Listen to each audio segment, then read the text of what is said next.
Now, the ongoing conflict in Syria has led to the deaths of 60,000 people, according to the United Nations, and we know that hundreds of thousands more are fleeing into neighbouring countries. To tell us a little bit more about the latest and the kind of work that they are doing, particularly with refugees there, I'm pleased to welcome Andrew Robinson, who's in Beirut in Lebanon for Medair. Tell us, we've heard a little bit about the ongoing conflict in Syria. What is the situation like at the moment where you're working? Unfortunately, the situation is deteriorating rapidly here in Lebanon.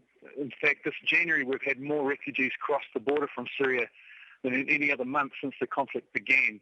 So Medair, we're working with families who have settled in Lebanon's Bekaa Valley, just across the border from Syria. And with nowhere to go, they're living in simple shelters, makeshift tents on farms and on wasteland in the Bekaa Valley. And we're really concerned about how these families are coping, particularly over the winter months where temperatures are below freezing, there's a lot of snow and a lot of rain, and the families who've crossed the border with only the clothes on their backs are really struggling to survive. Tell us about the numbers. Is it hundreds of people, thousands? What is it like? The refugee population in Lebanon is over 250,000 now. We're seeing just in the Bekaa Valley alone, the area that Medair is working, as many as 400 families coming into the area every week. And what are the biggest challenges that you face? What are their immediate needs? Shelter. There's just nowhere for them to go. Lebanon has no refugee camps to accommodate these people. And local families in Lebanon have been wonderful at hosting refugees coming in. But with the conflict having gone on for over a year, these families have no more space to take in new arrivals. So the biggest need is shelter, and families are just finding places to live wherever they can, whether it be in a tent that they made themselves out of plastic or old vinyl, an empty shop or a half-built home, just concrete rooms with no windows. And yeah, it's just cold and very difficult for these families, and particularly those with young children.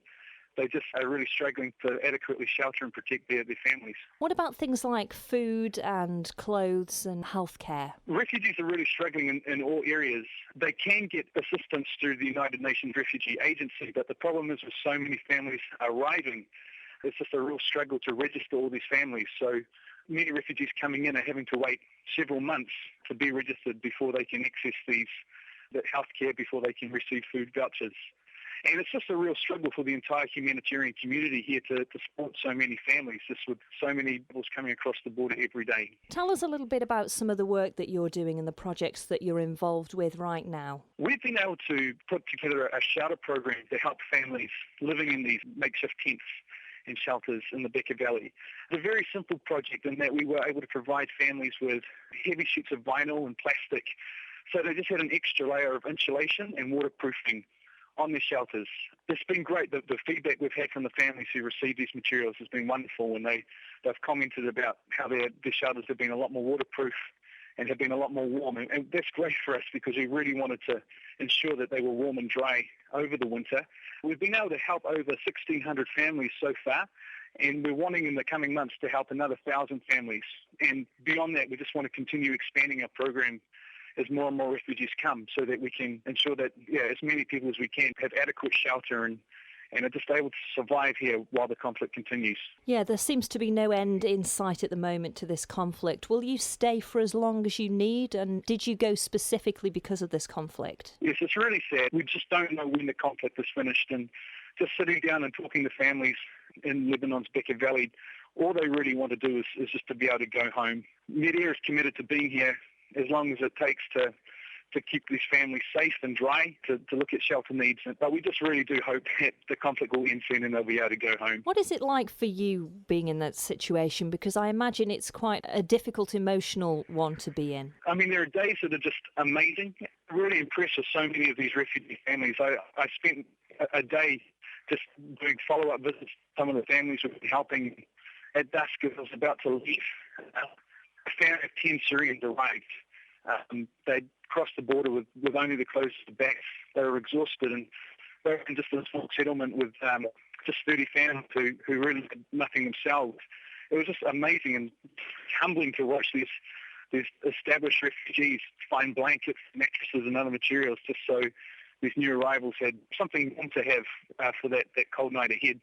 So, I mean, seeing moments like that has been huge encouraging, but there's just so many needs, and seeing so many families still pour shelter and knowing how cold it is, it's tough and it's upsetting, but we have been encouraged by so far, and we know that we are making an impact, and we just hope we can continue doing it in the coming months.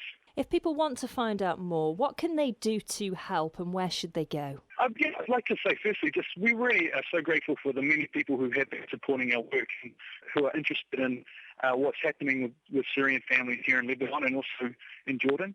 And if people do want to learn more, the best way to Medair's website, which is medair.org, Facebook page, which is pretty easy to find, and if people have questions that they want to ask about our work, they can easily leave a comment and we'll do our best to answer that. Fantastic. It's great work that you're doing out there, and we really appreciate you taking some time out to update us. Thank you. Thank you so much, Catherine. Great to talk to you.